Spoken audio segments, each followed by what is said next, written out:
an increasing number of Chinese miners are reportedly exploring other jurisdictions in which to operate amid growing uncertainty regarding the future of China's mining industry.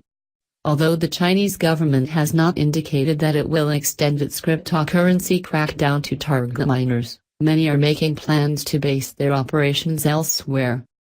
Vietnam, Laos, Thailand, Russia, and the United States are among the nations that Chinese miners are considering.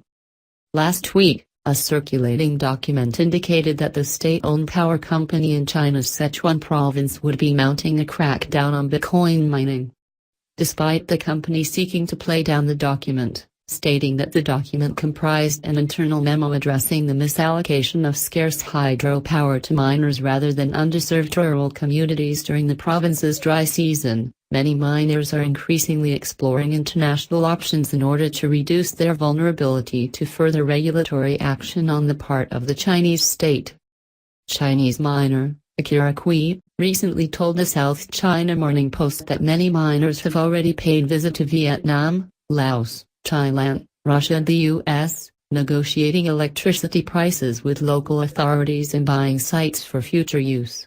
Mr. Kui argues that the mining business blueprint is bound to go overseas, even if there's only a 1% possibility that China's crackdown against Bitcoin would extend to mining.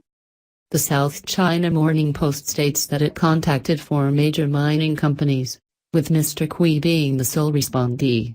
Representatives of Chinese mining companies seldom speak with media as many miners are reported to strike private deals with local power companies that are concealed from high-ranking officials and institutions.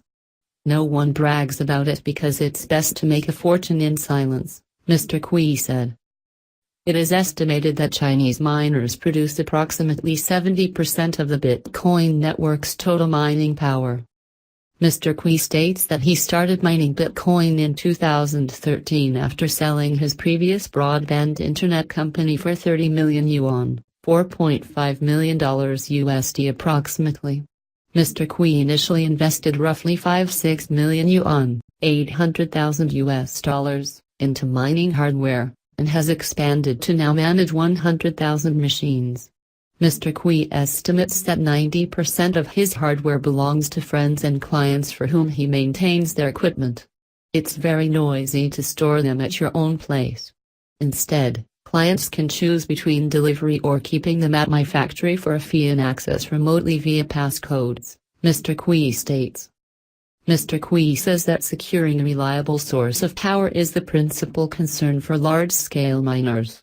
Each machine can generate roughly 100 yuan, $15 in profit daily, meaning that the financial losses incurred through having idle equipment can be significant. As such, many miners are looking to preempt an intensification of China's cryptocurrency crackdown by seeking to relocate overseas. Who's got the power? We are in discussion with partners in Los Angeles, and have also visited Russia and Vietnam for potential sites, Mr. Kui states. If the regulators move to outlaw mining, it will only take us about 3 months to resume operations overseas.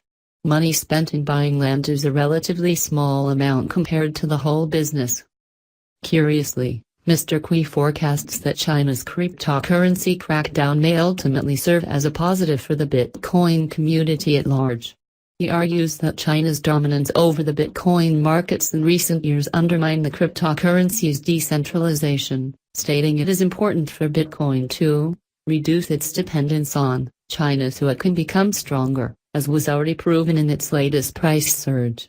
Similarly, Mr. Kui believes that the Chinese crackdown on cryptocurrency exchanges will lead to greater decentralization, stating it's abnormal to have exchanges globally, as any centralized institution goes against the cryptocurrency's very nature.